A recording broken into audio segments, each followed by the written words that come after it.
All right, so one of my favorite podcasters, Joe Rogan, just recently talked about Bitcoin and put it into a positive light. But that's not what I really want to talk about. I want to talk about what he talked about in a negative light.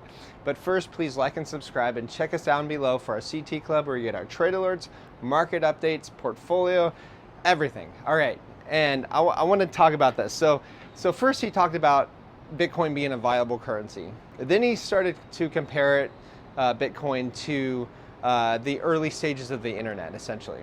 I'm going to go over the early stages of the internet right now. So 1996, there was 23% of adults that went online. 1997, there was 36% of adults that went online. And 1998, there was 41% of adults that went online. Now, pretty much it's hard to find anybody that hasn't been online, that's not online right now. So you can see the crazy adoption curve that's just going straight vertical right now, and that is happening at a way faster rate than even the early internet. So that's really exciting to think about. Okay, now what he really talked about that really interested me, that I'm very surprised he actually talked about, is something called a CBDC, Central Bank Digital Currency. Now, I actually couldn't believe it really talked about this. So what he said was that, say so-and-so went and wanted to buy something. Well, the government can go, hey, well, you did this in the past, so you can't buy that anymore. Or or pretty much like China's doing right now. They're creating a central bank digital currency, saying that, okay, it also has an expiration date. So say, for instance, they needed to spur the economy. So they would go, okay, after this month or this week or whatever, your currency is going to be worthless. So that's going to create a huge buying spree of things, all right? And they can do a whole lot more with this. And they have full control of your money.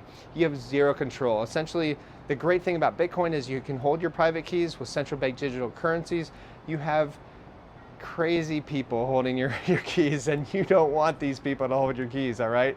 The thing about the thing about how governments can do this is they are taking the same technology, pretty much a blockchain, a centralized blockchain, and they are having full control over it, whereas decentralization is where Bitcoin is. So that's why governments are so scared of Bitcoin right now, because it takes away their ammo pretty much for bringing out a central bank digital currencies. Because who the heck's going to want a central bank digital currency when the other option is you have full control over your money? Like, there's just no option right there, and that's one thing. That's why I think a lot of, like, in the United States, a lot of government officials are hating on Bitcoin right now. They hate this space. I mean, even like Warren Buffett and all these other people, they hate Bitcoin so much because they own huge parts of banks as well, and these banks are going to be huge distributors of the central bank digital currencies. So just keep an eye out. Please be careful. This is something that Heidi and I have talked about over and over and over and over again for years. Okay, that central bank digital currencies are the most dangerous thing known to man, in my opinion, because that is one way where they will get full control over your life and make your currency worthless. Anyways, that's all I have today. Please like, subscribe, and check us down below. I will talk to you soon.